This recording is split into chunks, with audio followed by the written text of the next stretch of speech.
Welcome to the Neuroendocrine Cancer Foundation's January 2026 virtual event. Thank you for joining us today. I'm Kavya Velagapudi, Executive Director of the Neuroendocrine Cancer Foundation. I'm Lisa Yen, Director of Programs and Outreach. And I'm Heather Davis, the Director of Community Engagement.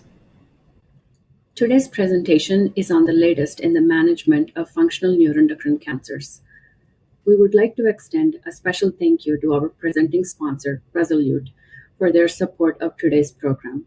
We also gratefully acknowledge the additional sponsors of this event: Novartis, Exelixis, Lantheus, ITM, Crinetics, and Boehringer Ingelheim. Their support makes programs like this possible. The Neuroendocrine Cancer Foundation provides a community of support and education for people living with neuroendocrine cancer, as well as their caregivers. Our staff includes Lisa Yen and Heather Davis. Our board includes Donna Gavin, who is a sister of our founder, Giovanna Joyce Mbezi, and NET patient and longtime advocate, Mary Dunleavy.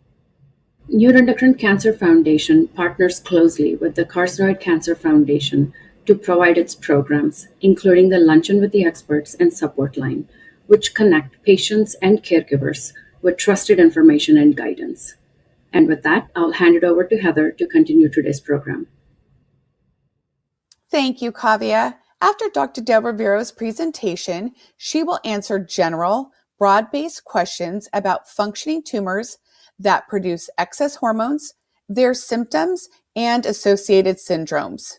Please note, she cannot answer personal questions or offer medical advice on your specific diagnosis. To submit your questions on our website, go to our events page, ncf.net/events/JAN2026. Again, you can submit your questions now and during the presentation at ncf.net/events/JAN2026. Now let's get started with some tech tips for ideal audio and visual quality. For audio, ensure your volume is unmuted on the device you're watching from. Locate the volume control and increase or reduce the volume as needed. YouTube offers a closed caption option by clicking subtitles from the settings or gear icon. For video, you can pause and rewind during the live broadcast and resume where you left off, or click live to reconnect to the live streaming of the presentation. You may enlarge the webinar broadcast stream by clicking the full screen icon located in the bottom right-hand corner. This webinar is being recorded and can be viewed on our website and YouTube channel shortly after the broadcast. When watching a previously recorded broadcast, please note you are able to adjust the playback speed slower or faster by clicking the playback speed from the settings icon. Our YouTube channel features over 500 educational videos, testimonials, and podcasts. Click videos or playlists to find information on types of treatment, such as PRRT, liver-directed and targeted systemic therapies. You'll find information on imaging, surgery, and our annual conferences and patient and caregiver stories. You can also find our educational videos by topic on our website's video library under the Resources tab. Find us on social media, Facebook, X, and Instagram with the handle @NCF Cancer. And be sure to add us to your safe sender email list. I'd like to remind our audience again that our webinars are created for educational purposes only and do not substitute for medical advice. The views shared in this webinar are from the experts' experience and insights. Please contact your medical team with questions or concerns about your individual care or treatment. And now I'll hand it back over to Lisa. It is my pleasure to introduce Dr. Jaydira Del Rivero, a physician who is widely respected and deeply trusted within the neuroendocrine cancer community. Dr. Del Rivero grew up in Veracruz, Mexico, and earned her medical degree from the University of Veracruz. She completed her internal medicine residency at NYU Langone Medical Center in New York City, followed by both an endocrinology fellowship and subsequently a medical oncology fellowship at the National Institutes of Health in Bethesda, Maryland. This is a rare and powerful combination of training that uniquely equips her to care for patients with neuroendocrine cancers. She is a national leader in the neuroendocrine cancer field with frequent speaking engagements and countless publications. She previously served on the NANETS Board of Directors and previously also as co-chair of the NANETS Guidelines Committee. She currently serves as the co-chair of the NETPAC Committee, where she actively advocates on behalf of patients, and she's also a valued member of the Neuroendocrine Cancer Foundation's Medical Advisory Committee. In recognition of her impact on patient care, mentoring, and education, Dr. Del Rivero received the 2024 NANETS Distinguished Clinician Award. Today, Dr. Del Rivero will help us better understand functional neuroendocrine tumors, including hormone-related syndromes such as carcinoid syndrome and hypoglycemia, and how these conditions are diagnosed and the latest updates in treatment. Please join me in welcoming Dr. Jaydira Del Rivero.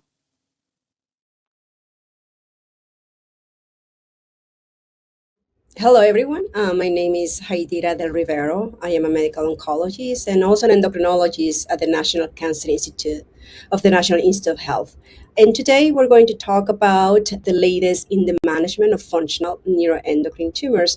And this is a topic that is very close to my heart because sometimes we need to understand different factors and what is the management of functional neuroendocrine tumors and what the tumor is producing hormones, which may be different than the management of the tumor associated with neuroendocrine tumors. And with that, we need to first understand what hormones mean in terms of when a patient is diagnosed with neuroendocrine tumors. And just a little bit of a background, hormones are chemical messengers that are made by special cells that are localized in your body. In this situation, are the cells associated with neuroendocrine tumors. These hormones travel through the bloodstream and tell organs what to do whenever there is a need to control digestion. Also, there is a need to control blood glucose, as well as there is other function of these hormones related to growth, mood, and energy levels. As we know, neuroendocrine tumors are a very specialized type of tumors that grow through neuroendocrine cells. And these neuroendocrine cells are characterized by producing a series of molecules, either neuropeptides or neuromodulators or neurotransmitters, which are also called hormones. Here, I'm just trying to describe the difference because some of you may have heard about functional neuroendocrine tumor or a non-functional neuroendocrine tumors.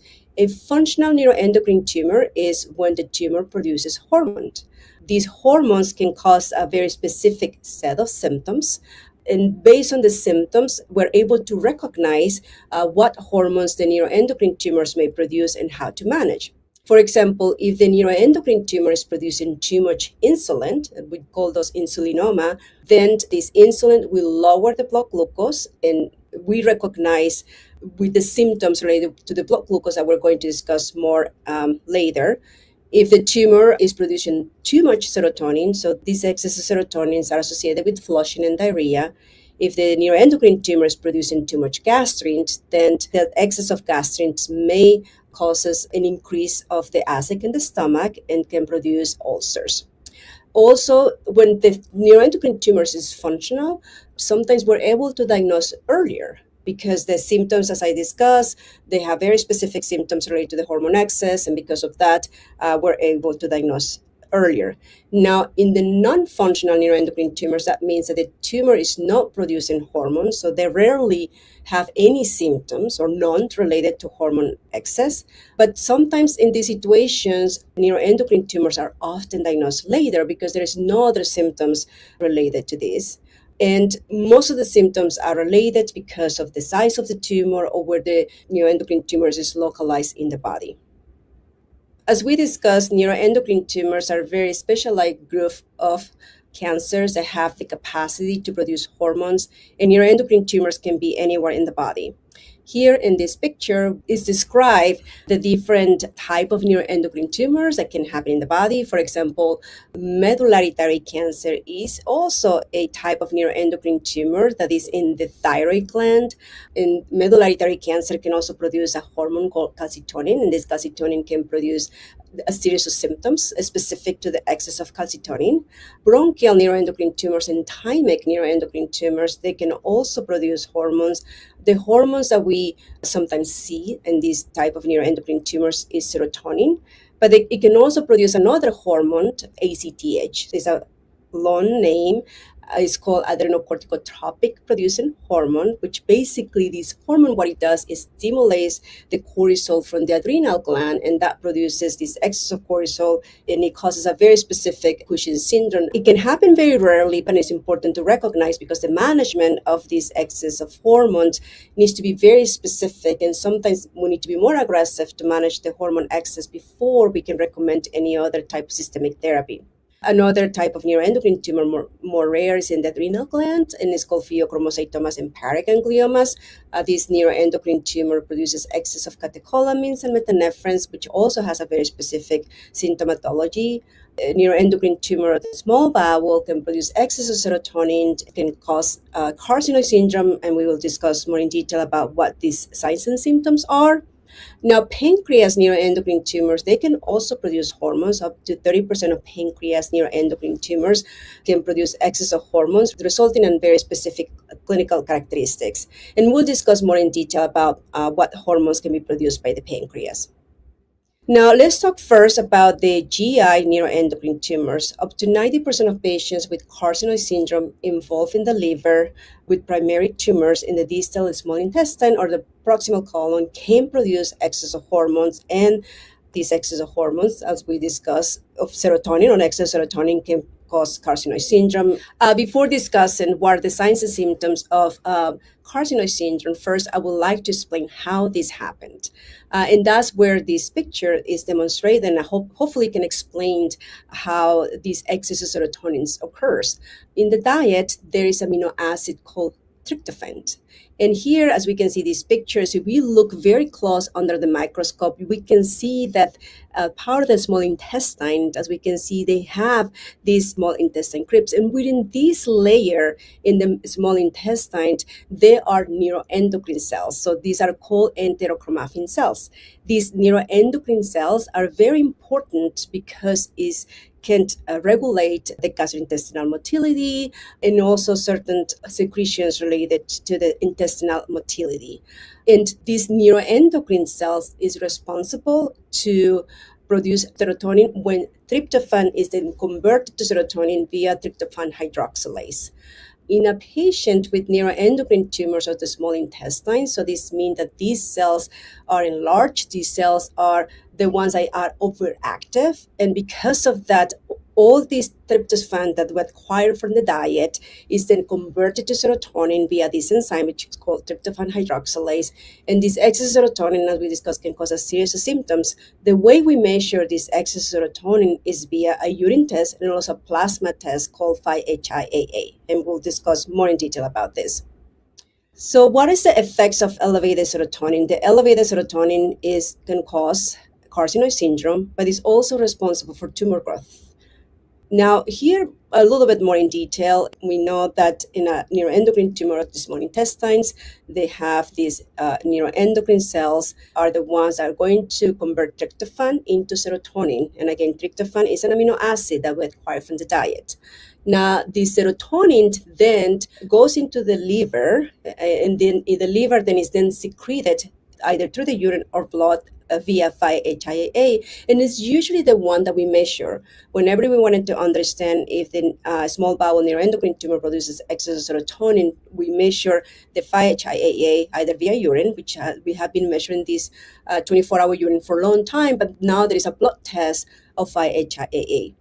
Whenever we have this excess of hormones, the symptoms that are associated with excess serotonin are flushing, diarrhea, increase in heart rate, but they can also cause complications. So this excess of serotonin, this excess of hormones can also cause complications in the heart, and we're going to discuss more about this. And it can also cause a condition called mesenteric fibrosis. It can also cause carcinoid crisis. So it's very important to recognize when the excess of hormone is elevated and what we can do in order to control the symptoms related to hormone excess.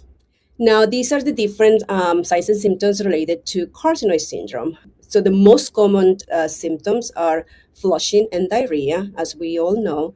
But also this excess of hormone can accumulate in the heart valves, and that can cause scar tissue, fibrosis, and because of that, it's making the heart to work very, very hard, and some of these patients can go into heart failure, and that's what we call carcinoid heart disease. And we'll discuss a little bit about that, how we can diagnose carcinoid heart disease. It can also cause enlargement of the liver. Sometimes it can also cause a wheezing, shortness of breath, but also these excess of hormones can also form a layer of what we call scar tissue around the tumors that are localized around the small intestine, and that can also cause a series of symptoms such as obstruction in certain situations. Now, as you know, you have heard about the 5 E's. So the 5 E's stand for epinephrine, eating, emotions, ethanol, and exercise. In terms of eating, there are a series of food that has been related with or the highest in tryptophan. There is a list that is mentioned here, such as turkey, pork chop, salmon, and so forth. That said, I usually tell my patients that they don't need to restrict themselves for certain food that they enjoy. What I say to my patients is that just notice if there is certain food that may increase the symptoms, just to notice that. And then that way you can plan, or you can avoid, or maybe you can use an extra shot of octreotide or short-acting octreotide that we're going to discuss in order to mitigate some of the symptoms. Otherwise, you can enjoy certain foods that you feel like is satisfactory to you, and that's also very important. Emotions, sometimes I say when there is very strong emotions, that can also be associated with this excess serotonin, and then after that you can have series of symptoms as well with ethanol.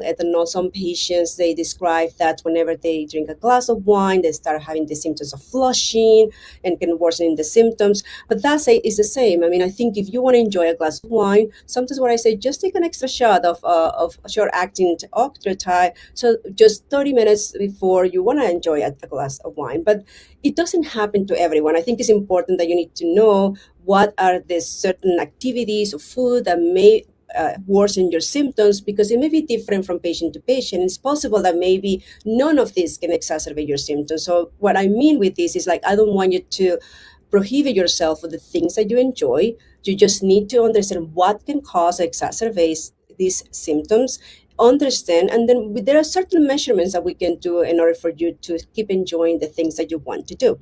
The same with exercise. Epinephrine is another one. Usually epinephrine is when you go to the dentist and then you get local lidocaine. I think it's important that you mention to your dentist that you have a neuroendocrine tumor that is producing excess of serotonin, so that way the dentist may be aware in case there is certain measurements that need to be implemented at the time. Another thing is that you can also use a short-acting octreotide before going to the dentist, as long as you have a discussion with your treating physician as well as with your dentist. So carcinoid syndrome diarrhea can occur 80% of patients. It can be a debilitating symptom. The stools may vary from very few to more than 30 per day. They're typically watery. There's non-bloody. It can sometimes be explosive, and it can be accompanied by abdominal pain. The abdominal cramps may also be associated with this mesenteric fibrosis. So basically what it is in terms of mesenteric fibrosis is that there is a wall that is protecting also the small intestines and the abdomen. There may be tumors in that area.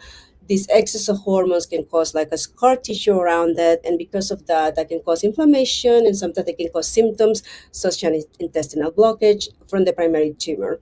So, and that's why it's very important that when a patient is diagnosed with a small bowel neuroendocrine tumors and there is tumors located in the abdomen, that you have also discussion with the surgeon. I think all neuroendocrine tumors needs to be seen with a multidisciplinary team, including with a surgeon, just to understand where the tumors are located and if there is any trouble that may cause in the future because of this excess of hormones or depending on where they're located.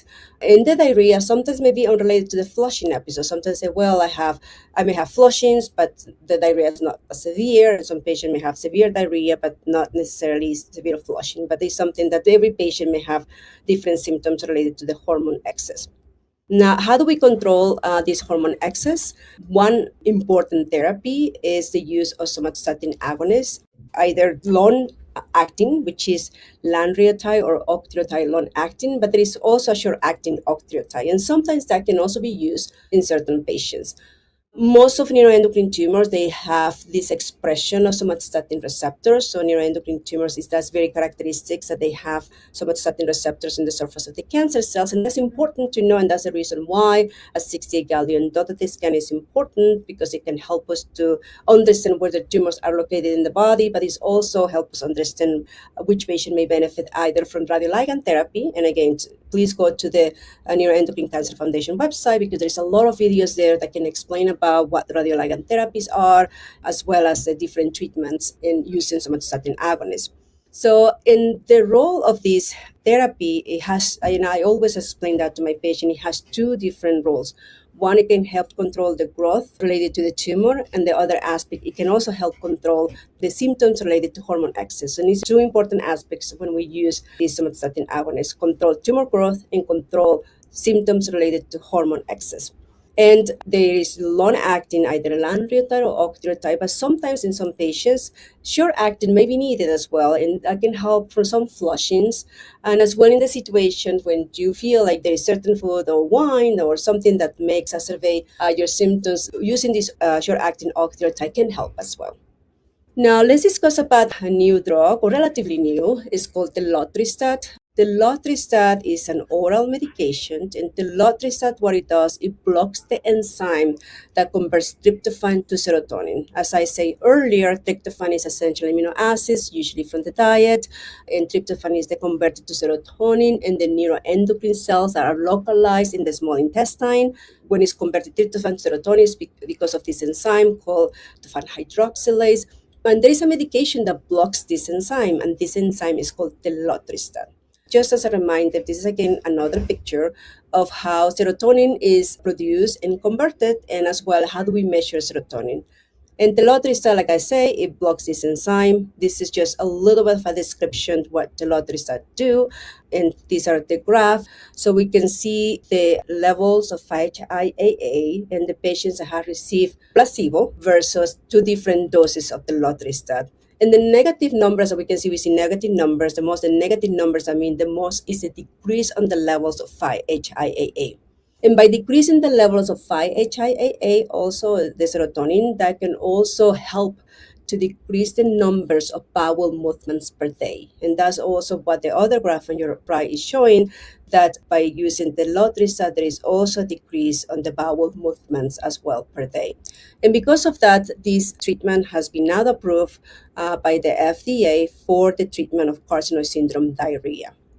Now, let's talk about carcinoid heart disease. As I mentioned earlier, the excess of serotonin, of this excess of hormone, then accumulates in the heart valve, and that can cause scar tissue around the heart valve.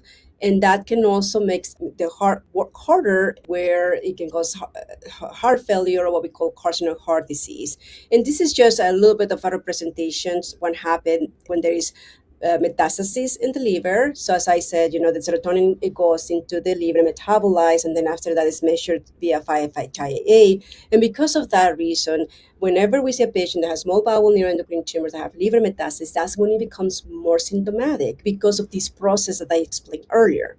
Now, these excess of hormones, as I discussed, can then accumulate into the heart valve, can cause scar tissue, and that can also cause what we call carcinoid heart disease, and that can cause shortness of breath. It makes sometimes the heart is a muscle. So you make it work too hard, then it becomes exhausted. So and that's what happened, the definition of heart failure.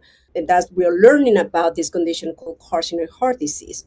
Now, we are learning in neuroendocrine tumors about measure in the blood a protein is called proBNP. So proBNP is a long name, but I have it here on the bottom, which is basically stands for a type of natriuretic peptide. And basically, those proBNP is a blood test that shows me how hard your heart is working.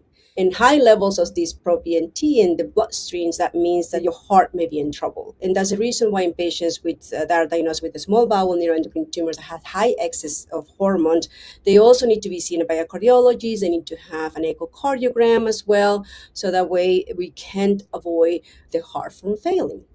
Now, there is a new thought that by using telotristat, because as I said, telotristat blocks the rate-limited enzyme. There is also decrease the levels of 5-HIAA. Is a possibility that may also prevent and delay the onset of carcinoid heart disease. And that's a question that investigators at MD Anderson would like to answer. There's currently a study. Is at MD Anderson is open. There's still not accruing patients yet, but I think it's something that if you have an interest to learn about this, just to communicate with the principal investigator of the study. But there is ongoing study of the use of telotristat for the treatment of carcinoid heart disease in patients with neuroendocrine tumors. And patients are randomized, meaning they are divided into two groups, patients that are in telotristat and somatostatin agonists. Why somatostatin agonists? Because I discussed earlier, patients with functional neuroendocrine tumors needs to be on this medication, either lanreotide or octreotide, because that can also help with the symptoms related to hormone excess. And telotristat usually is an add-in to somatostatin agonist because sometimes this medication may not be enough to control the symptoms related to hormone excess. So because of that, the investigators are divided into two groups, patients that are in telotristat and somatostatin agonist or placebo and somatostatin agonist. And he wants to understand whether by using telotristat, even though they may not have the severe diarrhea or what we call refractory diarrhea, but in the setting that they may have carcinoid heart disease or the beginning of carcinoid heart disease, whether that will have a benefit.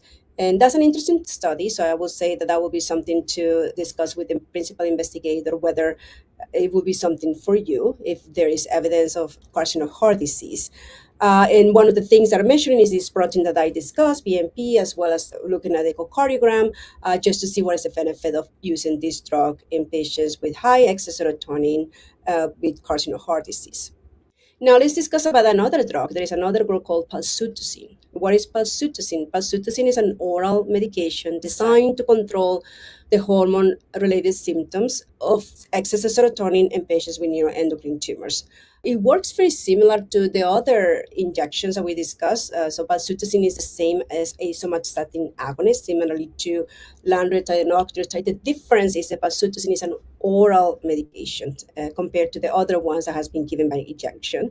It also attached to somatostatin receptors, which we know is very specific in the neuroendocrine cells, and it also signals the cells to release less hormone.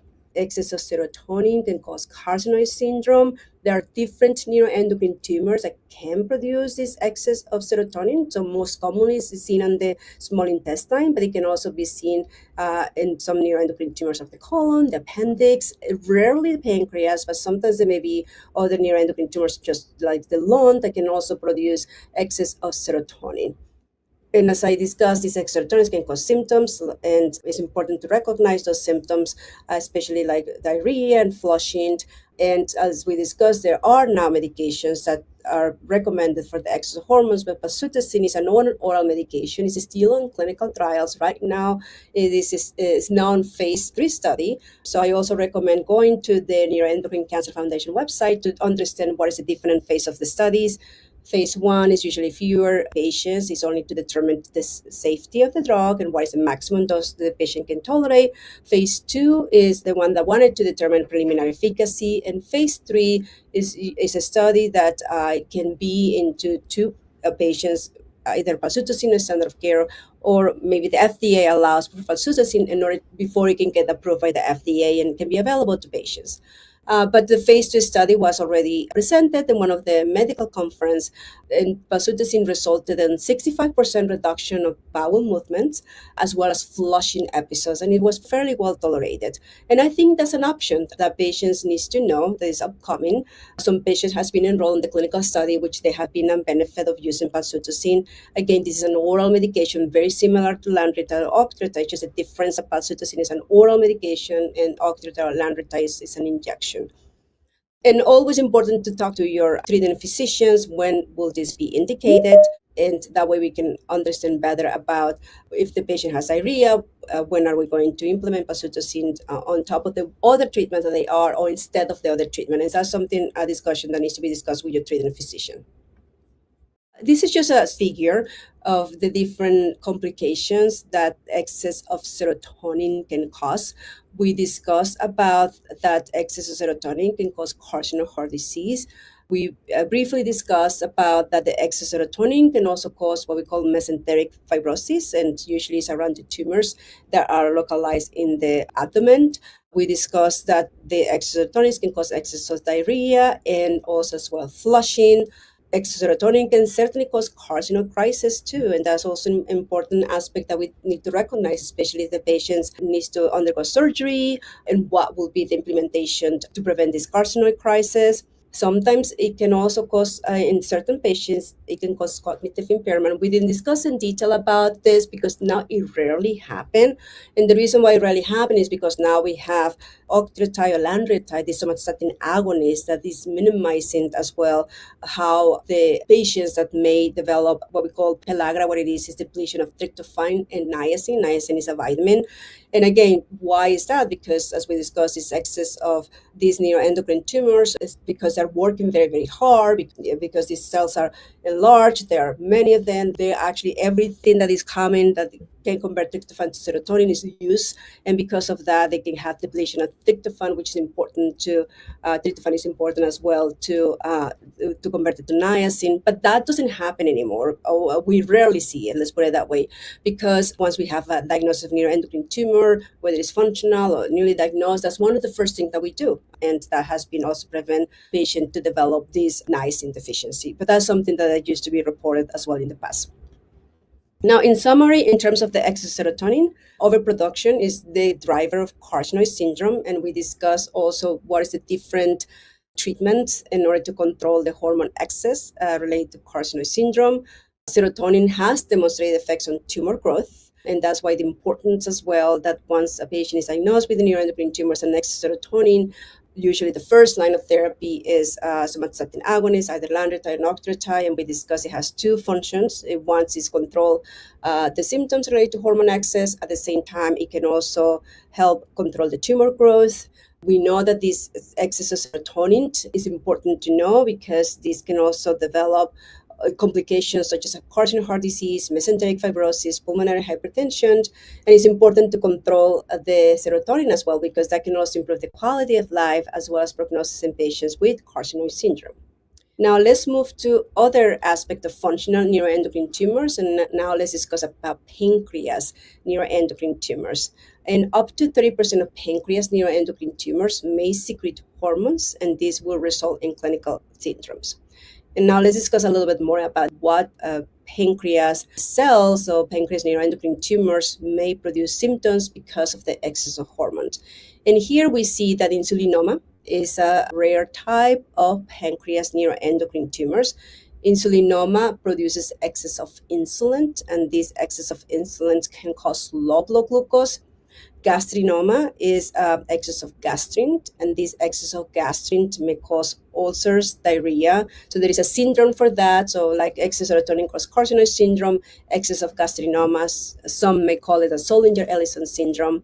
VIPoma, so VIPoma is a hormone, is a hormone that regulates electrolytes in your bodies and also how water is mobilized into the body as well. Excess of VIP can cause severe and profound diarrhea, and with that severe electrolyte deficiency.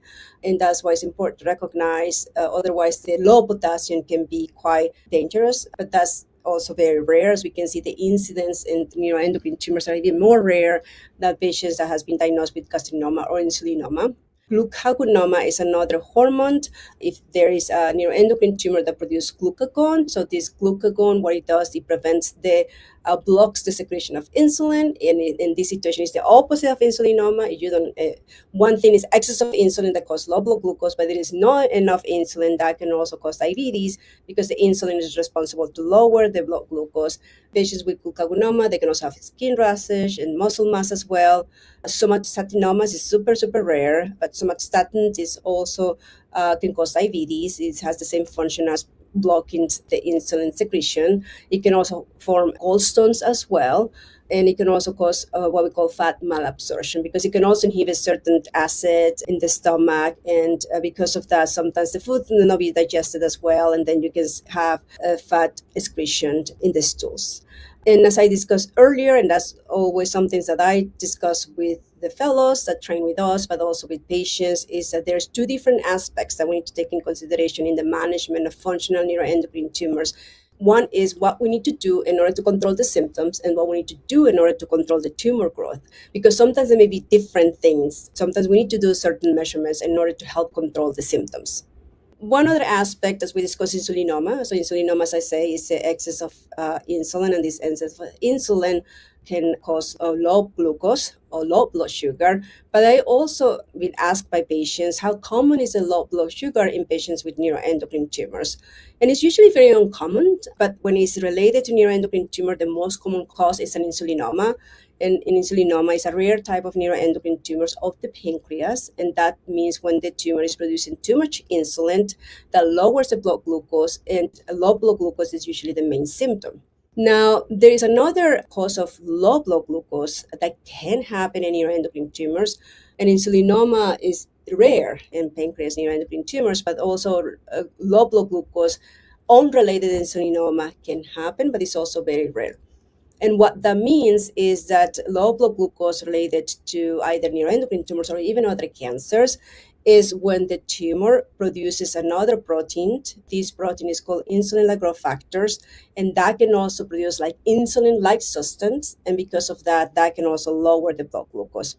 But that's also important to recognize too when that happened. I do have a patient where it was with pancreas neuroendocrine tumors, and then over time, when the patient was initially diagnosed, that the tumor was producing IGF-2. So we call that a paraneoplastic syndrome because it's produced by the tumor itself, where they can produce this substance that is unrelated to, in this case, to insulinoma. And I hope that's clear, but if you need further clarification, I'm happy to answer that during our Q&A. Now, what is insulinoma? So we discussed this neuroendocrine tumor that produces excess of insulin, and this excess of insulin will cause a very specific symptoms. The way we recognize it is that when the glucose is less than 50 overall, so low blood glucose, what we call hypoglycemia, the patient is going to start having symptoms, and it's usually relieved with something that has high content of sugar. We call that the Whipple triad. So again, low blood glucose related to the excess of insulin because of the neuroendocrine tumors. It causes very specific symptoms. Those symptoms can be from sweating, dizziness, being anxious, feeling very hungry, increase in the heart rate, blurry vision, fatigue, headache, being irritable, shaky. And those symptoms are relieved by eating something that is very high in sugar. Now, how do we diagnose neuroendocrine tumors producing insulin or insulinoma? Or when we suspect that the patient has an insulinoma, one way to diagnose this is by doing what we call a supervised 48-hour test. It usually needs to be in patient setting because it has to be very close supervision, and that's when usually related to insulinoma. And when we ask the patient not to eat, or maybe just a kind of what we call a mixed meal, and that's something that we call because there may be high carbohydrate content. Because sometimes with the high carbohydrate content, that can also make the insulin to release more, and because of that, sometimes they can go very, very low glucose. But this needs to be in patient setting because the glucose needs to be monitored very often, and also we need to understand how the body is behaving without food, and also when the glucose are low. But of course, Since it's a supervised fasting test, the physicians who are doing this, usually an endocrinologist is the one who does this type of test, then we need to make sure that it doesn't go too low that it can be dangerous. So in that moment, that's when the endocrinologist then will provide something in order to increase your blood glucose, so that way there's not in the dangerous levels. And because of that, again, it's very important that needs to be done in a supervised inpatient setting. Other ways to diagnose neuroendocrine tumors, and I'm going to make the difference between invasive or non-invasive tests. Non-invasive test is something that doesn't require surgery or any scope, and that's usually with a scan or a PET scan or CT scans as well. But usually to know whether this is in fact a neuroendocrine tumor is important to do either a 64 Galvin or 64 copper dotted scan, and we know this scan is very important for the diagnosis of neuroendocrine tumors. But there is also a new scan, it's called a GLP-1 based scans. We don't have these available in the United States. Europe has this type of scans because these insulinomas can also express this GLP-1, and because of that, a GLP-1 scan can also be even better than a 68 Gallium dotted scan. And sometimes in a patient that is highly suspicious with insulinoma and maybe not able to be detected on the 68 Gallium dotted scan, sometimes we ask if the scan is available. Unfortunately, it's not available here in the United States, it's in Europe, but that's something to recognize that there's another scan for that. Now, there are situations that the insulinoma is very small and is unable to be seen on the scans. But once the supervised fast test is done and is confirmed that in fact it's an insulinoma, and even though we do imaging studies of PET scans as in diagnosed, there are other type of tests that can be done in order to localize where the excess of hormone is coming from. And that can be done what we call invasive test, because it can be an endoscopy, or it could also be a test which is done by an interventional radiologist. The interventional radiologists do this, what we call a arterial calcium stimulation, which basically is a little catheter. So for those patients that had ablation or embolization of the liver metastasis, which is done by interventional radiologists, it's kind of like similar too, but instead of going to the hepatic artery, is going and localize what it is, the different associated with the pancreas, because in insulinoma or neuroendocrine tumor causing excess of insulin, insulinoma are localized in the pancreas. But sometimes it's very difficult to know where in the pancreas is. So that's why with this catheter, they have like different little catheters that can go to different parts of the pancreas. Like there is a splenic artery, because part of the pancreas is the blood supply comes from the splenic artery, and there's other arteries, 3 of them that are more important to know where the insulinoma comes from. And usually the pancreas, it has a head of the pancreas, a body of the pancreas, as we can see in the picture, and a tail of the pancreas. So it's important by doing this type of procedure, we can then know where the insulinoma is coming from, so that we can guide the surgeon which area they need to resect, especially in those situations where, like I said, insulinoma is confirmed, but then we don't have imaging studies, doesn't reveal the neuroendocrine tumor. Okay, so how do we manage the symptoms related to insulinomas? So when possible, surgery, because surgery we know is the best and preferred treatment, especially when there's only localized in the pancreas, and it can be curative in some patients as well. Not everyone is able to have surgery right away, and that's something that we need to also recognize, especially if there is excess of insulin-producing symptoms. Not everyone can go to surgery right away, because sometimes we need to stabilize the patients with medical management, and we'll talk about that. But when surgery is possible, that's usually the preferred treatment, because you resect the tumor that is producing excess of insulin, and the blood glucose should normalize. Sometimes we need to provide nutrition and glucose support. Some patients with these insulinomas may need frequent meals, rich complex carbohydrates. Sometimes they need to take oral glucose. Sometimes in severe cases, they may need IV glucose as well. There are also medicines that can reduce insulin release, and those are medications such as diazoxide. This is a medication that we use in patients with insulinoma to slow down the release of insulin, because what it does, it blocks certain channel in the cells of the pancreas that is producing insulin, and by doing that, I can lower the blood glucose. We discussed as well that somatostatin agonist, lanreotide, octreotide, can also have an effect on blocking the release of insulin. That's basically what we're doing here. We're seeing here in these pictures, we can see on the top picture, we see a beta cell, which is in the pancreas. So beta cells are in the pancreas only. And these beta cells are the ones that produce insulin. So if there is a neuroendocrine tumor producing excess of insulin, then the idea is to be able to give medicines to block the release of insulin. And one of them is also sandostatin and lanreotide can do that. And in patients that had more advanced disease, because we have patients as well that had the insulinoma already are in other places, one of the systemic therapies that has been used is called everolimus. And everolimus, what it does is very similar to what sandostatin and lanreotide do, that basically it also blocks the release of insulin, and because of that, that can cause diabetes. By preventing the release of insulin, that can also make the blood glucose go high. And so that's the reason why in patients with insulinoma, everolimus has been an option. And usually the first-line therapy in patients with neuroendocrine tumors, which is different from the ones that do not produce hormone just because of these side effects related to everolimus. And of course, there are other therapies, systemic therapies, or even interventional radiology therapies, ablation and embolization that can be recommended in patients.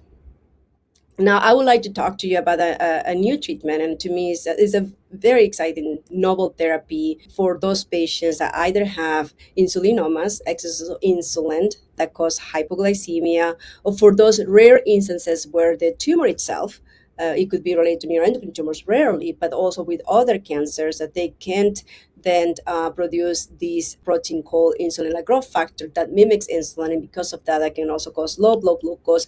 And that's the name of the drug, which is called ersodetug, and we'll discuss more about it. But what is this drug?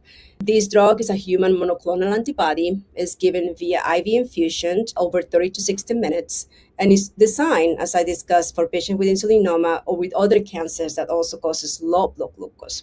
Ersodetug, and we see the name here, it reduces the insulin or also as well blocks this protein, as I discussed, in other causes that are not related to insulinoma, and blocks as well how strong the hormones activates the insulin receptor.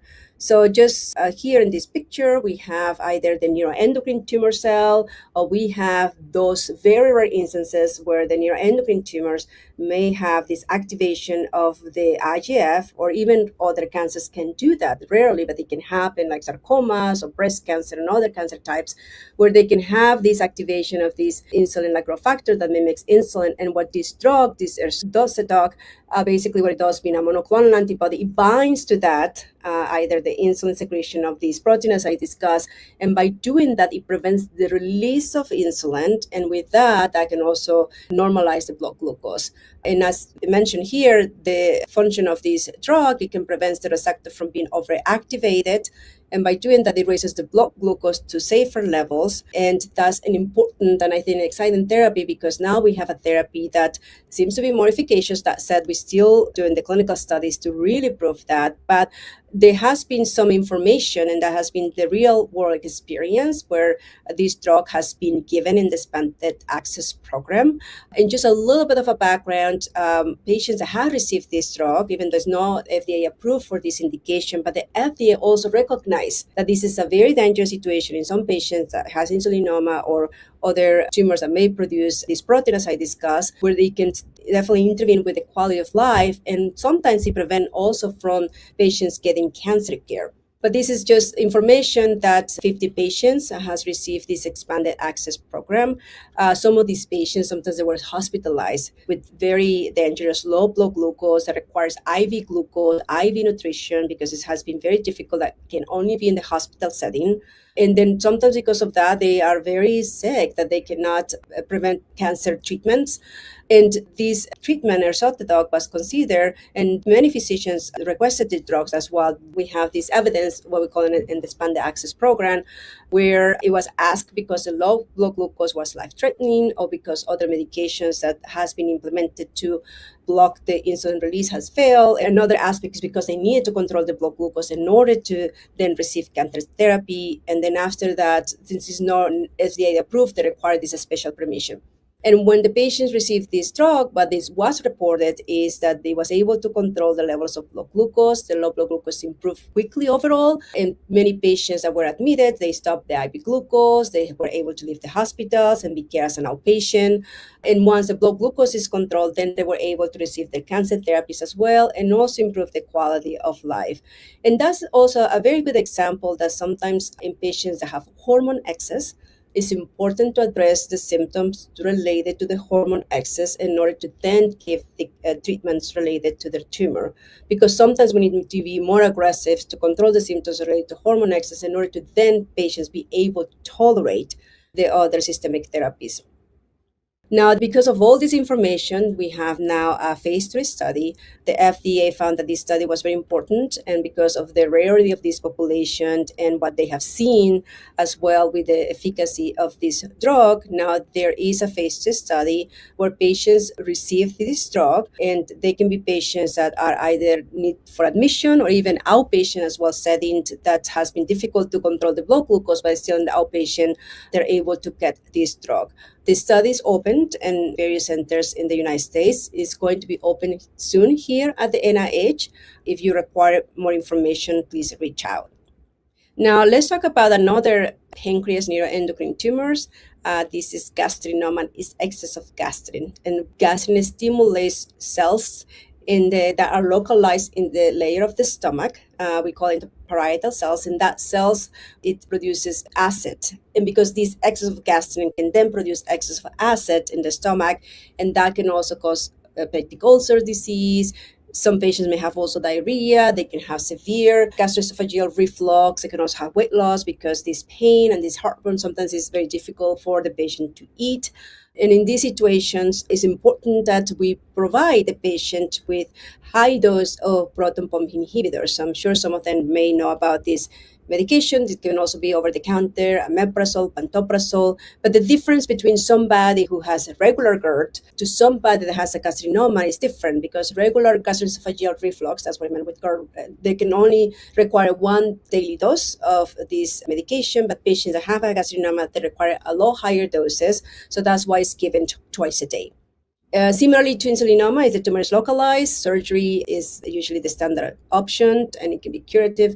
But in the patients that have advanced disease, besides the proton pump inhibitors that we discussed, either omeprazole or pantoprazole, they also require other therapies such as octreotide, lanreotide, liver-directed therapies such as ablation embolization. Some of these patients, even in the advanced or metastatic setting, and patients that had more metastatic disease, meaning that is in many different places in the body, as long as the surgeon is able to resect 70% of what they see on the scans, then is improve survival. And it can also improve the symptoms related to hormone excess. And that's also another important aspect why patients with neuroendocrine tumors needs to be seen with a multidisciplinary team that also includes a surgeon. VIPoma, so this is even more rare than insulinoma. VIP is a vasoactive intestinal polypeptide. This is responsible to normalize water and as well electrolytes in the body.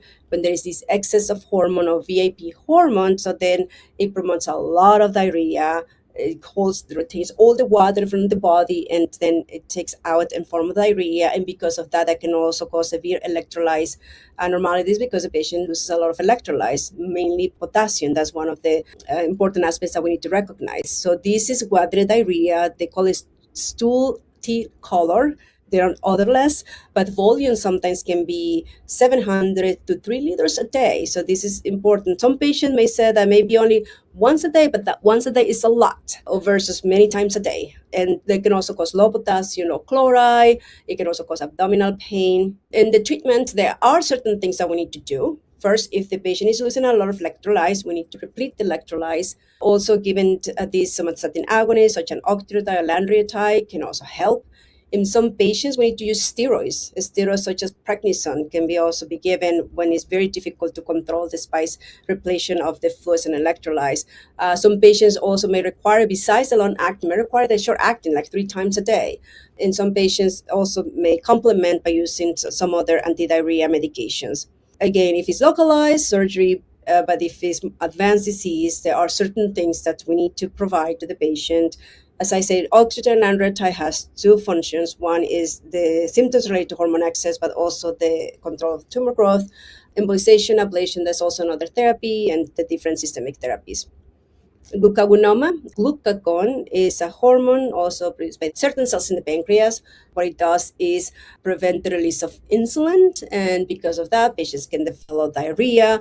But it also doesn't metabolize certain amino acids in the body, and because it cannot help utilize the amino acids in the body, then the patient can have very specific rash. It's called necrolytic migratory erythema. It can be localized. It could be anywhere in the body. It could sometimes be in the whole body. It can cause chronic diarrhea. Sometimes it can make the blood a little thicker and can develop clots. They can also cause sometimes inflammation of the tongue. So those are the things that we can see with glucagon. And similarly, management of diabetes, nutritional support, and like I say earlier, because glucagon is important to help metabolize certain amino acids and fatty acids. And in those situations, sometimes we need to give those as part of the general measurements for glucagon, and again, octreotide lanreotide. And here, for any management of the dense disease, we usually follow the same guidelines, and even the non-functional neuroendocrine tumors, it's important to recognize what hormone is to then provide the right management. Another neuroendocrine tumor, this is the last one that I'm going to discuss, somatostenomas. This is somatostatin also blocks the insulin release, and because of that, patient has high blood glucose. It can cause diabetes. It can also cause gallstone. It can also inhibit the other hormones, and that can also cause fat in the stools. Similarly, if it's localized, surgery can be the standard of option, but if more advanced disease, then there's different treatments that we need to implement. And this is just a picture of where the different functional neuroendocrine tumors may be found. Sometimes they may be more on the head of the pancreas. Some others may be on the tail or body of the pancreas. And that's why imaging studies is very important, and always recognize when local intervention, either surgery, needs to be recommended, or whether other systemic therapies are recommended. Now, let's talk a little bit about thoracic nets. So we discussed about small bowel neuroendocrine tumors. We discussed about pancreas neuroendocrine tumors. Let's discuss a little about thoracic nets. Thoracic neuroendocrine tumors, as we discussed earlier, they can also produce excess of hormones. Serotonin is one of them. It can cause carcinoid syndrome. But it can also, in rare occasions, can produce a hormone which is called ACTH, adrenocorticotropic hormone. And these hormones can be produced by the neuroendocrine tumor itself, which is localized in the lungs. It can also be produced by other more rare tumors like the pancreas, the thyroid. And what these hormones do is that it stimulates cortisol production at the level of the adrenal gland. So cortisol is an important hormone. It's responsible for your flight and fight response. But if there is an excess of protein that can stimulate the excess of cortisol, that can cause a picture called Cushing's syndrome. As I say, Cushing's syndromes can be associated even with other cancers as well. It can be more commonly associated with the lung neuroendocrine tumors. It can also be in the thymus, pancreas, adrenals, ovary, thyroid. But these are other neuroendocrine tumors where rarely ACTH can produce, but when they happen, we need to recognize and address accordingly. So Cushing's syndrome is a series of signs and symptoms associated with the excess of cortisol. Usually the patients may present with increase in the abdominal fat, with purple stria. They also have an increased fat in the back of the neck. This excess of cortisol can makes the bone weaken. They can have fractures. It can increase the blood pressure. It can cause increase in blood glucose. So there's different complications associated with the excess of cortisol. And because of that, it's important to recognize and give the medical management. Excess of cortisol can also put the patient at risk for infections, for blood clots, and sometimes symptoms can be quite debilitating. And because of that, sometimes we need to be more aggressive controlling the excess of cortisol before we can give the medical management. If it's localized, again, like in the lung neuroendocrine, a thoracic surgeon will need to do a resection of the lung net. Some of these lung net may be localized, so then we need to have a very good surgeon, thoracic surgeon, is able to resect the tumor. Sometimes it's not able to be resected. Sometimes these patients may have more advanced disease. In these situations, every metastatic disease produces ACTH. And because of that, sometimes we need to provide medical management. And in certain situations, we remove the adrenal glands because you remove the stimulus. If you don't have the adrenal gland that can produce excess of cortisol, then you don't have this excess of cortisol. But again, this is something that needs to be discussed with the multidisciplinary team to understand what is better, including an endocrinologist. Now, these are the different summary symptoms. So the symptom related to hormone excess is different than the symptoms related to the tumor itself. That said, if we are able to control or shrink tumors, that can also help to control the symptoms too. But sometimes we need to do two things in order to really control the excess hormone. This is just an overview of the different type of treatments that can help control the tumor as well as the hormonal control. Like I say, please see other videos and the Neuroendocrine Cancer Foundation website that discuss all the different type of therapies and when to recommend these different type of therapies. Now, I wanted to discuss another type of neuroendocrine tumor. This is even a rare form of neuroendocrine tumor, but this neuroendocrine tumor can also produce excess of hormones that can cause a very specific symptomatology associated to these excess of hormones, and these are pheochromocytomas and paragangliomas. Pheochromocytoma is a neuroendocrine tumor that forms in the adrenal gland. Paragangliomas originates from the nervous system, which it can be anywhere from the head and neck, chest, abdomen, and pelvis. And that is a chain of nerve, as we can see in the picture here below. These are called the paraganglia chain, which is, like I say, everywhere from the head and neck, chest, abdomen, and pelvis. And those are called paragangliomas. Pheochromocytomas in the adrenal gland, paraganglioma is outside the adrenal gland. And these tumors can produce excess of catecholamine. And this excess of hormones can cause very specific symptoms. It can increase the blood pressure because what happens is that these hormones vasoconstriction in the arteries, and that's why they can cause high blood pressure, can cause headaches. It can also cause a lot of sweatings, panic attack, abdominal pain, depending on where the tumor is located. Also inhibit the insulin secretion. It can cause diabetes as well because of the increase in blood pressure that these patients have. If it's not controlled, they can also affect the heart and it can cause heart failure. So it's important to recognize these symptoms. Sometimes these type of neuroendocrine tumors is called their great mimic because of the symptoms associated with the pheochromocytomas and paragangliomas, and sometimes are diagnosed in the later stage. The first thing that we need to do in these patients is to give a medication that blocks the receptors in the blood vessels. So again, these excess of catecholamines and metanephrines goes into the vasculature or the blood vessels, and it attached to a receptors called alpha receptors. Those are responsible for the vasoconstriction. So because of that, the first thing that we need to do is give alpha blockers. It's a type of blood pressure medication that blocks those alpha receptors in the vasculature. And with that, I can help control the blood pressure. First, always give the alpha blocker if we need to have better control of some of the symptoms, including the blood pressure. Then there are different medications that can be given. One of them is the beta blockers. Those are the side effects, but it can also help control the symptoms like headaches as well, palpitations associated with the excess of hormones. These medications can also help. But one thing important, always first, is to give an alpha blocker because it blocks the receptors that cause the vasoconstrictions associated with the high blood pressure and so forth. After that, you can then give it a blocker, but not before. Because if you block the beta first, then the other ones get unopposed and they can cause a more severe high blood pressure. So we have different blood pressure beta blockers associated with that. If we still need to have better control of the blood pressures, then we have amlodipine, and there is another drug that blocks another enzyme, which is called the tyrosine hydroxylase, that does also converts to the hormones of catecholamines and metanephrines. It's called methyrosine. Unfortunately, it's not a drug that is widely available because I only have that indication, and pheochromocytomas and paraganglioma is even more rare than other neuroendocrine tumors. So it's not something that's widely used, and because of that, it's very difficult to get. And to summary, up to 30% of pancreas neuroendocrine tumors secrete hormones, resulting in clinical syndromes. The small bowel neuroendocrine tumors may produce carcinoid syndrome. There is other neuroendocrine tumors such as the lung thymic that can also produce excess of serotonin, but also other aspect is to recognize the Cushing's syndrome. We discussed that the more rare type of neuroendocrine tumors are pheochromocytomas and paragangliomas. There is a very specific type of medication for blood pressure, it's called alpha blocker. Very important in patients that has symptoms to do a hormonal assessment. If we see that there is a patient that either has very low blood glucose, or have patient that have with neuroendocrine tumors, or patient that have a severe heartburn, a patient that have like Carcinoid syndrome that may have symptoms of diarrhea, flushing, we need to always check for the hormones.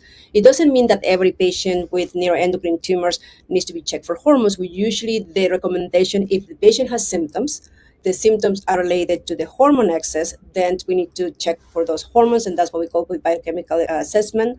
Surgery is usually the treatment in some patients because it can reduce the clinical symptoms. As we discussed earlier, in certain neuroendocrine tumors, certain cytoreductive surgeries can also decrease the amount of tumor in the body, and because of that, that can also help decrease the hormones, and by decreasing the hormones, that can also improve the symptoms. As we discussed, these neuroendocrine tumors whether it's the small bowel, colon, appendix that can produce excess serotonin, whether it's the pancreas, because the different type, insulinoma, gastrinomas, whether it's a pheochromocytomas and paragangliomas, there are additional measurements that we need to do in order to control the hormone excess that can be in conjunction or independent of the other therapies, whether it's surgery, whether it's interventional radiologies with ablation embolization, whether there's different systemic therapies as we discussed. And again, I really recommend for you to go to the NCF website so that way you understand when the different systemic therapies can be implemented. Because of all of these, I always say that the management of neuroendocrine tumors is personalized from patient to patient. It's not like one size fits all.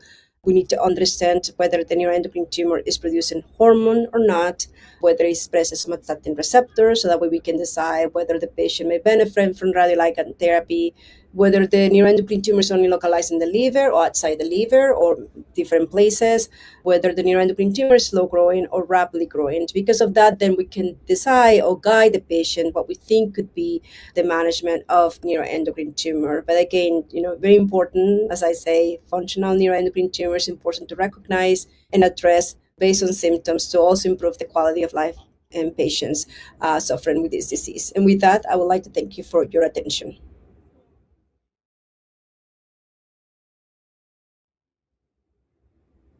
Thank you, Dr. Del Rivero, for this very comprehensive presentation and giving us such an excellent and very informative overview. I just want to remind the audience that this question and answer session is for educational purposes only. It does not substitute for medical advice. Please talk to your medical team with questions or concerns about your individual care or treatment. There are over 30 questions. We're going to try to get to as many general questions on this topic as possible. And please note, we will address broad-based questions only on this topic. And Dr. Del Rivero cannot provide specific feedback on your specific situation.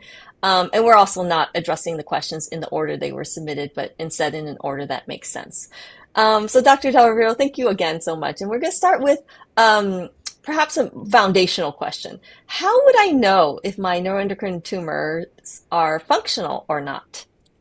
Okay, great. First of all, thank you again for the opportunity to give this talk. And I hope, some of the questions were answered as well during my talk. And as I say, I'm always available for any questions, even after this session. If you ever have a question, please reach out. And I think my email was also one of the slides, so please feel free to reach out. And this is an important question. I mean, how do I know if my neuroendocrine tumor is functional or not? And it's usually based on symptoms. Functional neuroendocrine tumors, depending on what hormones the tumor produce, is going to be a specific series of signs or symptoms. For example, excess of serotonin. So the excess of serotonin can certainly cause symptoms related to carcinoid syndrome, diarrhea, flushing, and those are the symptoms. For example, insulin, an insulinoma, or a tumor that produces excess of insulin. So the excess of insulin produces hypoglycemia. So the symptoms are going to be related to the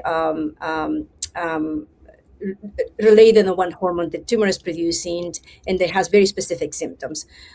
So usually whenever the tumor is functional, the patient will know because the patient is going to feel those symptoms. And that's the reason throughout my talk, I described the different clinical characteristics that we see in a patient that has a functional neuroendocrine tumor. And even current guidelines, there is a guidelines that we also work in collaboration with NANETS, the North American Neuroendocrine Tumor Society, that we usually don't test hormones unless the patient has symptoms. Because once we know that the patient has symptoms, it kind of like guides us on what hormones we may check in that situation. That's how we know. It's based on symptoms in summary. Yeah, based on symptoms. So, as a follow-up to that, there were a couple questions that were similar to this. If the neuroendocrine tumors becomes functional and starts producing hormones, or if I'm starting to have symptoms like flushing, does that mean that my tumors are growing or that the tumors are becoming more aggressive? Mm-hmm. So there is a relationship between growth of tumors and excess of hormones. So there is that relationship. The more tumors we have, the more hormones is being produced, and that can translate into the symptoms. it doesn't necessarily correlate with aggressiveness. So that is no, I have not seen a correlation. There is no published data that there has been a correlation between hormones and how aggressive the tumor can be. But yes, there is a relationship between growth of tumors and excess of hormones.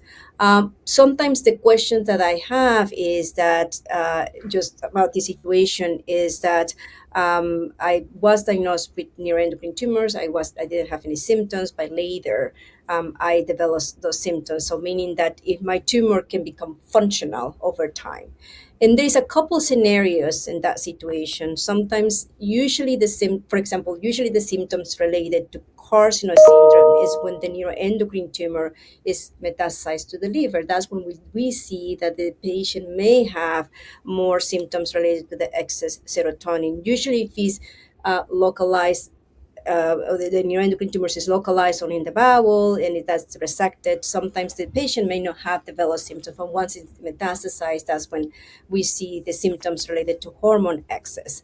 That could be a situation. Sometimes the situation is that the neuroendocrine tumor be a non-functional tumor overall, but then over time, they may produce hormones, and there are different scenarios. But the most common scenario is what we call a condition called paraneoplastic syndrome, meaning that the tumor itself, the cancer cells itself, sometimes over time may produce these hormones. And the most common hormones that we have seen in the paraneoplastic syndrome are either the ACTH that I described earlier. Excess of ACTH can stimulate the adrenal gland to produce cortisol, and that causes a Cushing's syndrome. But there is also another condition that is very, very rare, but we are seeing it more and more, is when the tumor produces a hormone called IGF-2. And this IGF-2 then can't mimic insulin. It's not insulinoma. It can mimic insulin, and because of that, we see symptoms related to low blood glucose. And that has been a couple of situations where the neuroendocrine tumors started not to be non-functional, but then over time, they can produce these hormones in the setting of paraneoplastic syndrome.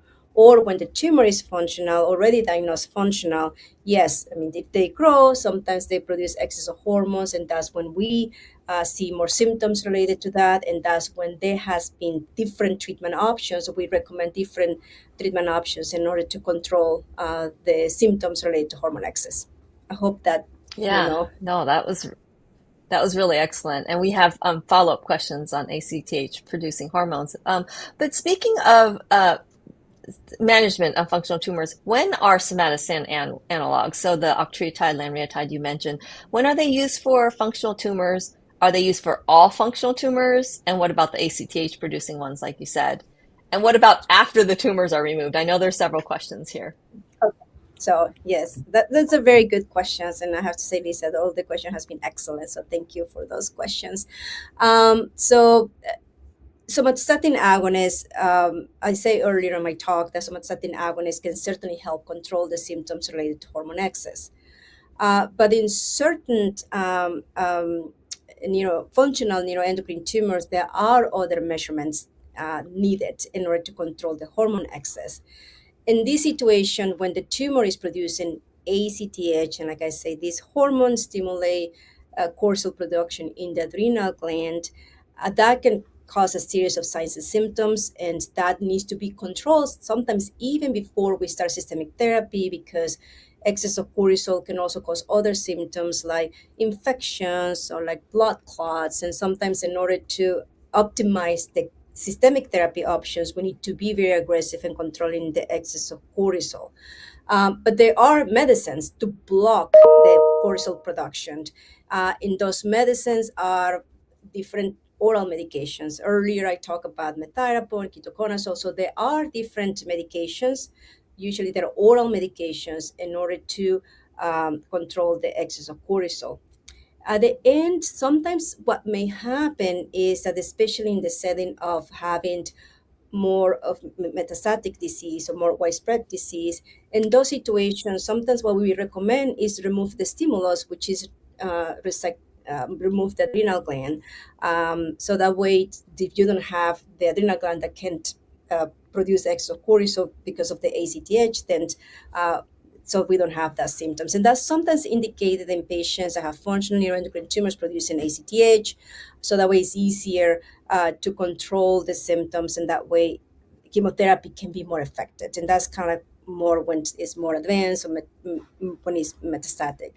Now, somatostatin agonists can sometimes help, but it will be in addition to the other drugs that I mentioned, and that is also included on my talk. But the effect on inhibiting the ACTH is not as potent as the other medications that I discussed. But again, just to clarify, sometimes in a patient that have more advanced disease, more metastatic disease, sometimes these oral medications may not be enough, and for how long, right? So and that's why maybe removing the stimulus, like I said, removing the adrenal glands, then that can solve these issues. The patient then become adrenal insufficiency, which that's a different thing about that, and we can discuss about it if you want. But that's something that can be managed. But by doing that, sometimes it can be easier to give chemotherapy or other systemic therapies.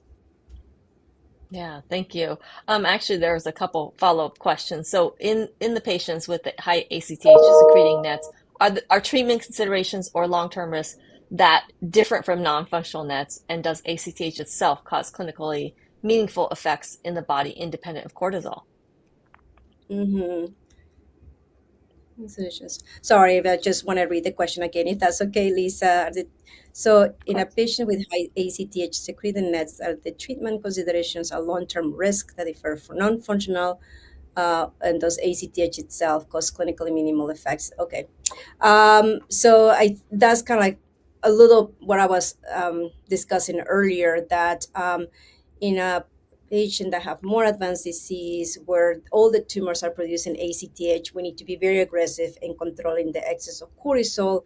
and and also sometimes it's difficult, especially if there is, we discussed earlier that sometimes the amount of tumors can be also associated with how much the hormones can be reported. So in these situations, we just need to be aggressive. We just need to provide oral therapies. But like I say, sometimes may not be enough, and that's the reason why in some patients, I'm not saying in everyone, in some patients it may be easier to remove the adrenal glands, just because in that situation it can uh, uh, uh, help the implementation of systemic therapy. But at the same time, like when they mention here, I mean, some of these other oral medications can cause other side effects, and long term as well can also cause other side effects within those medications. Again, block the cortisol. So that's the reason why you need to have in these functional neuroendocrine tumors, you need to really work very closely with your medical oncologist as well with your endocrinologist. And endocrinologists play an important part, and like in exactly in this situation, because they can also help understand some of the side effects related to the other therapies in order to control the excess cortisol. But that's very specific for like this type of situation. Not all other functional neuroendocrine tumors is like this. Is because excess of cortisol has other complications. As I said earlier, there is many different complications like hypertension, high blood pressure, high blood glucose, the increase in certain areas of body fat. It can also forms blood clots, or the risks of blood clots. It can also cause put a patient at risk for infections. So those are many different symptoms that just by itself, those symptoms by itself can cause a lot more complications, and sometimes difficult to provide systemic therapy. So that's the reason why I say in this situation, we need to be very aggressive in controlling the excess of ACTH. And like I say, sometimes the oral medications that I mentioned may not be necessarily for long term because of the other side effects. So that's something that you need to work very closely with your medical oncologist as well with your endocrinologist, and understand also some of these side effects. Sometimes you may do interventions in order to minimize the side effects related to the treatment of excess of cortisol. And now, when you say does the ACTH itself can cause any effects in the sometimes not necessarily, because even if you don't have the adrenal glands, like I say, excess of ACTH related to neuroendocrine tumors stimulates the adrenal gland, produces excess of cortisol. You don't have that adrenal gland to produce effects. Sometimes the ACTH can go quite high. And sometimes in that situations, what we have seen is that the skin becomes like a bronze color because ACTH hormones can also stimulate the melanocytes, the what gives the skin pigmentations, and sometimes having very high ACTH that can also produce some skin changes, more like bronze color. Sometimes it can make your pituitary gland to be a little bit enlarged because that's what happened with these tumors. These tumors produce a lot of ACTH. If you don't remove the stimulus, this high ACTH can cause certain effects. And But like I said, something that you need to be very closely monitored with your endocrinologist. What helps to decrease the ACTH, because that's an indication of adrenal insufficiency that need to be better controlled.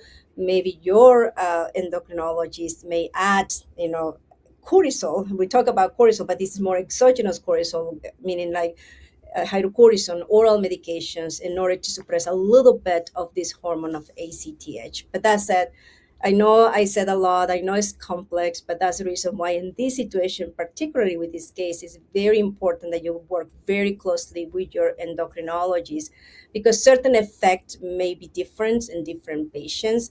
But that say, we have medicines to control this. We have different ways to treat it. We understand, because this is a very common condition also in the endocrine practice, not necessarily related to neuroendocrine tumors, but then we have other conditions like the pituitary gland that can cause excess of ACTH, or the adrenal gland itself. If there is a tumor that can produce excess of cortisol that is not related to the neuroendocrine tumor. So this is a condition that endocrinologists are very familiar with. So you just need to work very closely with Yeah. the endocrinologist. Yeah.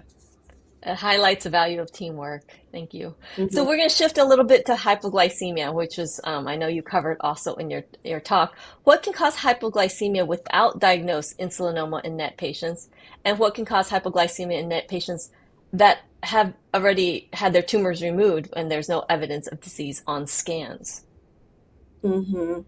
So, thank you for this question. It's a very good question, and I hope I'm able to dissect a little bit because hypoglycemia, the same as excess of cortisol, has its own complications and needs to be treated quite individualized. And in these situations, like I say in my talk, sometimes controlling, the excess of insulin, controlling the excess of cortisol needs to be more aggressive in that aspect. There has to be certain measurements in order to prevent complications later on. And hypoglycemia, as we know, we discussed the symptoms of hypoglycemia.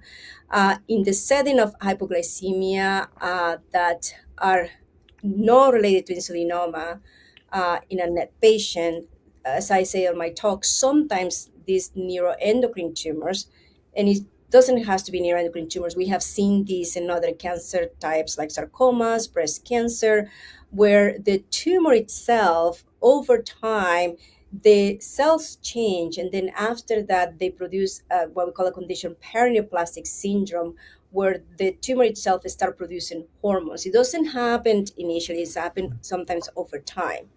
And in that situation, we have seen in the neuroendocrine tumors, I have seen in patients with neuroendocrine tumors where the hypoglycemia is not because of an insulinoma, it's because the neuroendocrine tumor itself initially was a non-functional tumor, and over time, they develop another hormone called IGF-2, which is insulin-like growth factor 2.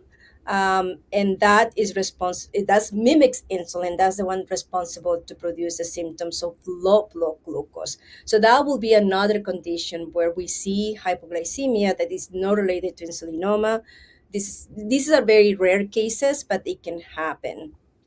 Now, if the tumor has been removed and there's no evidence of tumors in the scans, so we need to understand too about what can cause the hypoglycemia, because there are different tests too. There are certain medicines that can cause the hypoglycemia, especially in a diabetic patient. Sometimes there are certain medicines that put a patient at risk to develop hypoglycemia. And that's the reason why whenever we have a patient that has low blood glucose, there is a series of tests that we need to understand whether the hypoglycemia is because of insulin excess, and there is a way to diagnose that, or whether it's not related to insulin excess, and that's one of the causes that I mentioned. That it could be another tumor that, over time that the cells change. There are certain medications that can cause that. There are also bariatric surgeries as well. They have a risk, or a patient that had a history of bariatric surgery, they have a risk for to develop hypoglycemia in this situation. So there are other conditions that are not related to insulin, but again, there are very specific diagnostic tests that the endocrinologist knows to differentiate whether it's insulin mediated or not insulin mediated. Yeah, thank you so much. There's a lot there. And it's clear that people need a thorough workup. What about if people have a constellation of symptoms? For example, this person said, I was diagnosed with hypoglycemia, experienced swollen breasts, and a very low libido as well. Are these all hormone-related issues stemming from carcinoid cancer or the use of octreotide? Yeah, this is a very good question. And that's where we're discussing about somatostatin agonists. What are some of the side effects of somatostatin agonists? Because what we know is that somatostatin agonists inhibit other hormones as well. Inhibit the hormones like some of the hormones that increase motility as well, intestinal motility. There is also the somatostatin agonist also has an effect on the hormones that are produced by the pituitary gland as well. That said, since these long-acting hormones that kind of like is released over time, we don't see those effects very common. But one aspect about somatostatin agonists, very rarely, in about 4% of patients that are on somatostatin agonists, can cause low blood glucose. And that's something that most of the time cause high blood glucose, but in a very small subset of patients can cause low blood glucose. In terms of swollen breasts, it's possible. It's not very common. Decreased libido, it can also be multifactorial. It could be because of the different drugs, because of the cancer itself. These aspects of low libido, yes, is complex, and we need to understand if the low libido is because of low hormones. In a male, most likely because of low testosterone. So those are things that we can measure and we can address accordingly. But yes, in terms of somatostatin agonists, yes, very small subset of patients as a side effect can cause low blood glucose, like I say, very small, like less than 4%. Sometimes they can experience some swollen breast. I mean, again, I need to know whether it's a male and female, because in certain situations, the octreotide can inhibit some part of the male hormones, and because of that they can produce more estrogen, and because of that they can cause swollen breasts. So I think we need to understand whether it's female and male as well in this situation, to understand where this is coming from, because it may be related or it may be unrelated. But yes, this is an aspect that is important that you discuss with your endocrinologist and treating physician about all of these aspects that you feel, in order to understand where this is coming from. That way we can help minimize some of these symptoms. Thank you. There were two questions on blood pressure. So really wondering if blood pressure issues are caused by carcinoid cancer, or sorry, by neuroendocrine cancer. And this person in particular said, with small bowel neuroendocrine cancer with metastasis to the liver on lanreotide or octreotide, what would you suggest to control blood pressure? And this person's blood pressure is high and low, and they're having issues finding the right recipe for medications, and wondering about suggestions. But also, is high blood pressure a side effect of neuroendocrine tumors? Yes, this is a very good question, and it has been reported in some cases, but it's not something that is very common. As I would say, super rare. If I have a patient with neuroendocrine tumors that then start having elevated blood pressure, there could be different factors.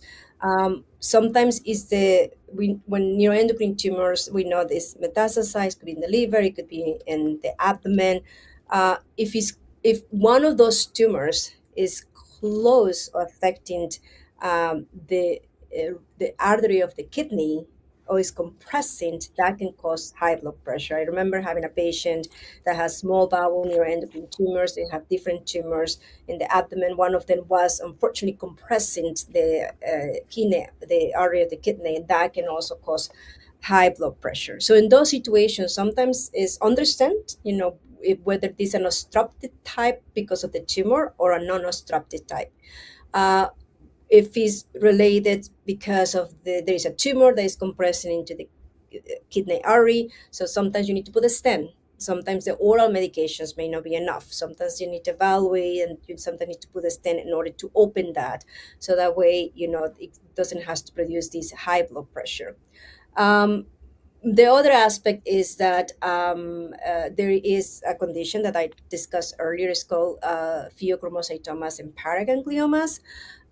So these are very specific type of neuroendocrine tumors that and that can also be anywhere from the head and neck, chest, abdomen, pelvis, and these pheos and paragangliomas, they produce excess of hormones, and these excess of hormones can certainly produce high blood pressure.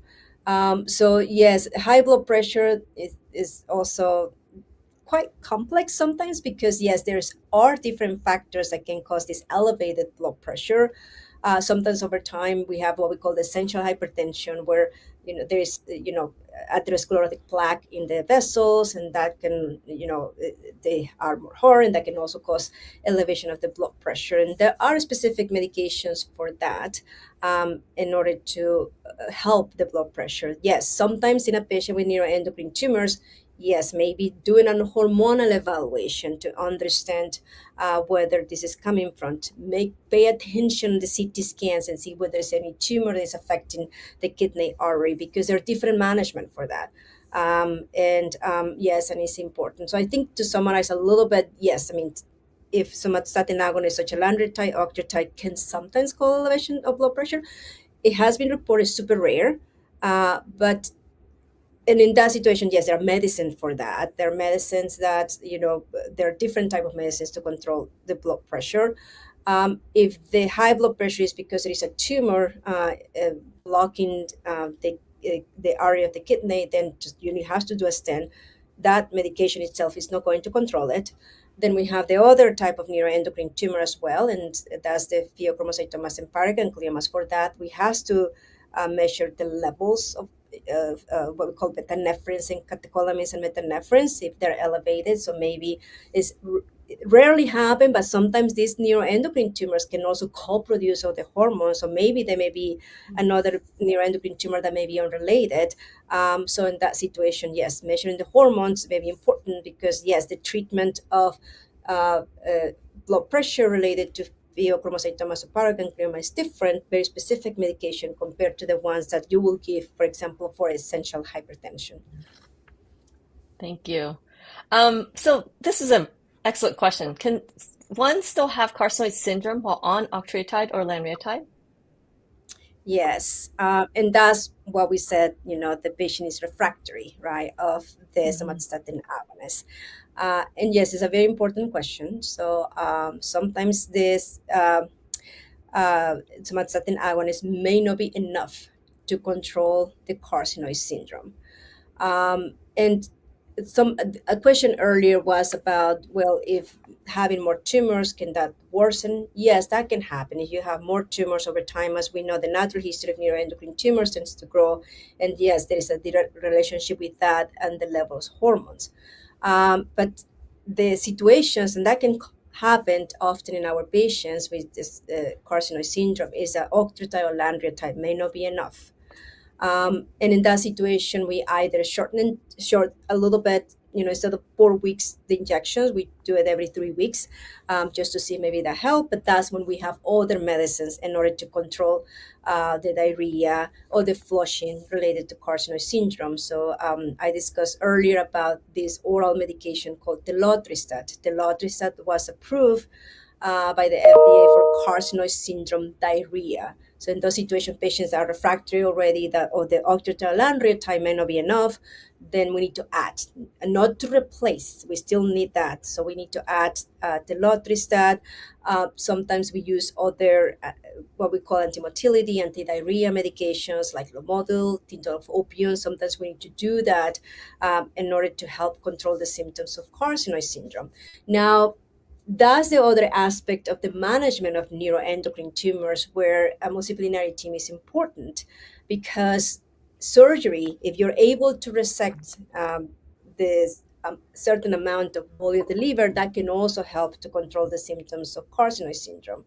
So interventions such as interventional radiology, surgery, or interventional radiologies, where they try to do ablation embolizations to kind of like cut the blood supply, and at that time kind of like, make killing the tumor in a way. So that can also help in trying to minimize the symptoms related to hormone excess. So all of that, I'm sure you have heard about the cytoreductive surgery. So when surgery is indicated, when we can at least resect 75% of everything that we see in the scans, and that certainly has been associated with improvement of the symptoms related to hormone excess, because you minimize, the amount of tumors. The same with the interventional radiology, especially if it's in the liver, you can also do that. So just to summarize, there are different ways. Yes, the answer is yes, you can still have the symptoms related to carcinoid syndrome even if you have got an octreotide lanreotide, you become refractory. That's what we call. So there are different ways: surgery, interventional radiology. There are other medications, telotristat, Lomodil, tindorph-opium. So there are different measurements that the patients may benefit, and that's why I say as well earlier that that's the reason why neuroendocrine tumors needs to be discussed in a multidisciplinary team, just to make sure what we think as a team may be best for patients. And it's not like one size fits all. The treatment is quite personalized based on what we see in the scans, based on how the patient feels. So hormone is important, because we need to understand how the hormone is affected quality of life and what we can do to improve that. So this is an important aspect of the management of neuroendocrine tumors. Thank you. And on the opposite side, for functional tumors like ZES, gastrinomas, other functional tumors, is it advisable to stop somatostatin analog injections, octreotide or lanreotide, after successful treatment with PRRT, for example? So this is a very good question. In terms of patients with gastrinomas, so it depends. Depends on what we see in the scans, I will say. But usually, patients may still require some type of treatments to control the hormone excess. Now, gastrinomas, besides somatostatin agonists, there's still other medicines that we need to provide, and that's what I mentioned earlier, the proton pump inhibitors like the omeprazole and soprazole. That is important, especially we still see tumors on the scans. That will be important to maintain, because that can help also control some of the symptoms related to excess of gastrin. Somatostatin agonists like the lanreotide octreotide can sometimes help, but again, sometimes not necessarily by itself. There may be other things that can be given together with the somatostatin agonist. If the patient has received radioligand therapy with PRRT, and that help maybe shrink tumors, so those symptoms can definitely improve. But that said, that's something that we need to measure the hormones. We need to understand how elevated the hormones are. Is despite PRRT, I still see the hormones is very elevated. I will still keep the patient on a proton pump inhibitors. I still keep the patient on somatostatin agonists.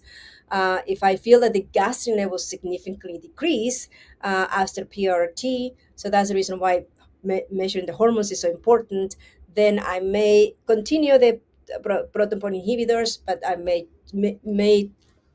consider stopping somatostatin agonists if I feel like there is no benefit of given this, because sometimes if the tumors grow on somatostatin agonists, sometimes they can make the decision to whether when to continue.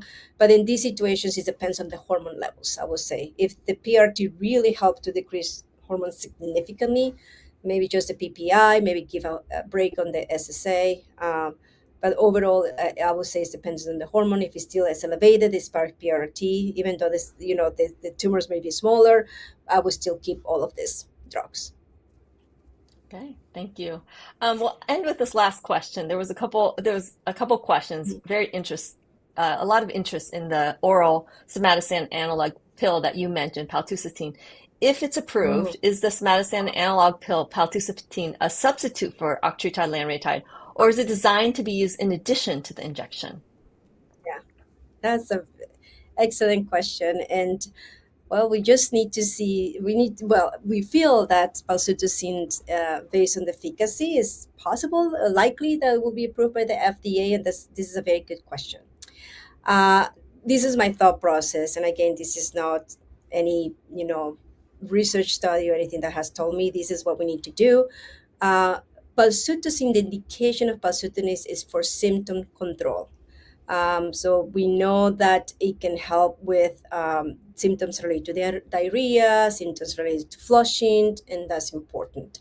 But we still don't know what will be the benefit on stabilizing the tumors. I'm very excited to know about this. I'm sure that information may come. But for now, what we know is very good by controlling the symptoms.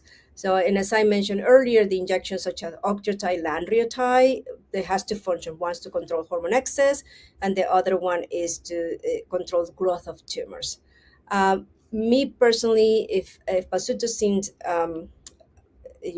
we still need to know more, of course. I mean, we still need to know more of this data. I'm very excited to know. But first, we need to know whether paltusotine can help stop growth of tumors.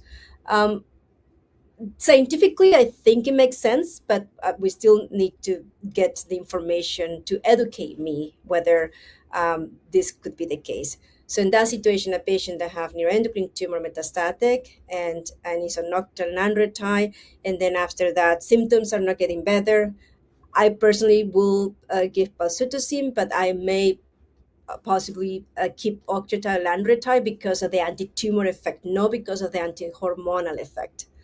Now, yes, I mean, it seems that if paltusotine can replace, octreotide or lanreotide, I think the only way that we can do that is to have more studies and understand more when it's available for everyone. If I feel the paltusotine, has an effect on the stabilization of tumors, maybe we can use as another option despite octreotide or lanreotide. But I personally feel, as of now, based on what I know, and I don't know all the information, I still need to learn, and the more data needs to come, from the studies that are ongoing with paltusotine. I feel like it may be more as an addition to the injections. But that said, we still need to learn. I know that sometimes you feel, well, if I can take a pill and not the injection, maybe that's better. And that's true. I mean, we can always do that instead of if I feel like the symptoms doesn't get better. But that will be a decision that needs to be discussed with your doctor, and it has to be personalized and what makes the most sense. Yeah. How long do you think it'll be before we know more about this?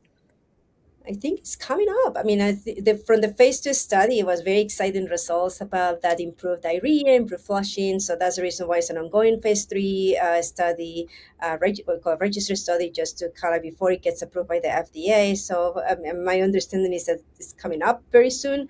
So I will be very excited to know that information as well. And yes, that's a very good question. And that's something that we definitely need to learn more in detail. But that's my thought process. Again, I may change my thought process once I see the information, but that's what I think right now. Well, it's exciting. There are things already approved for functional nets. There are things on the rising. And I just wanted to give you the opportunity to add any closing comments before we close out. If you have anything else to add that you're excited about or any closing message. Yes, I mean, I would say we're in exciting times. I'm very hopeful. There's a lot of treatment studies going on. I feel that there is a lot of hope for our patients with neuroendocrine tumors. There's still a lot that we need to learn in terms of, when, to give certain specific therapy for how long, sequencing, but we're learning and we're learning together with patients. So I would just say that this is a very hopeful time, very excited to see that many more studies are coming compared to what it was 20 years ago. We didn't have that many, maybe one treatment or two treatments. So I think this is very good to learn. We're learning more about neuroendocrine tumors. And I really thank you as well for the opportunity to be here and talk about hormone management, because I think it's an important aspect that can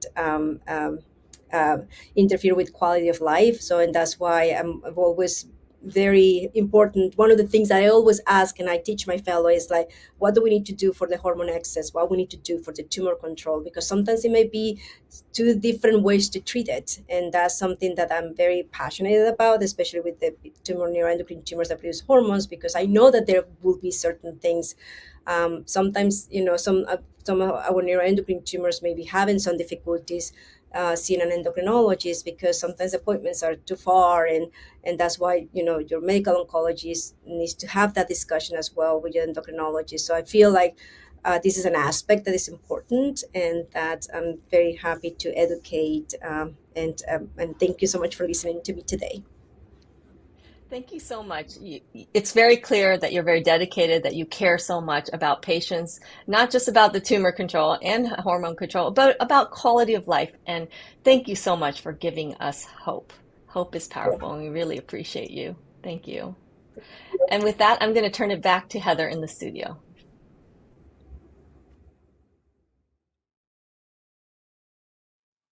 Thank you again, Dr. Del Rivero, for your comprehensive presentation and for addressing this complex topic. We appreciate our supporters Resolute, Novartis, Exelixis, Lantheus, ITM, Crinetics, and Boehringer Ingelheim. Educational programs like today's are also made possible by donors like you. Please consider making a donation today at ncf.net/donate. And a special thank you to our technical director, Rich Tamayo from TVP Live, for this high-quality broadcast production.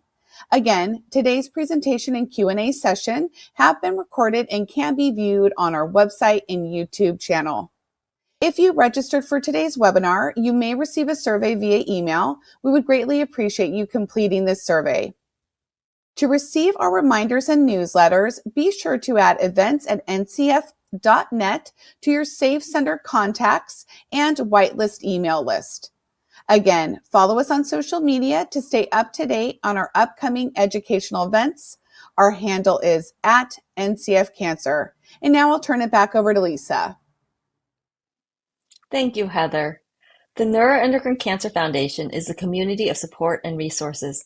We recognize that you are more than your disease, and we aim to support you as a whole person. To this end, we offer many resources and programs. Find out more on our website, ncf.net. We offer a monthly podcast featuring experts who answer the top 10 questions in their field. Go to our podcast page to check out the episode transcript, resources, and the 10 questions we asked the expert. Join us for a future event as we have many exciting upcoming virtual and in-person events. Our next virtual event will be Friday, February 20th for the latest in neuroendocrine cancer clinical trials with Dr. Heloisa Suarez.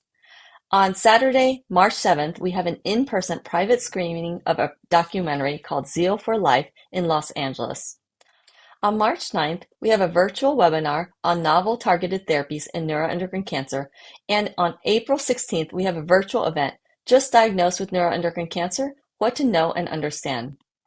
You can also join us in person on Sunday, May 31st to discuss all things related to imaging and PRRT in Los Angeles at the Society of Nuclear Medicine and Molecular Imaging Patient Education Conference. Thanks for joining us today. Goodbye, and we look forward to seeing you at our next event.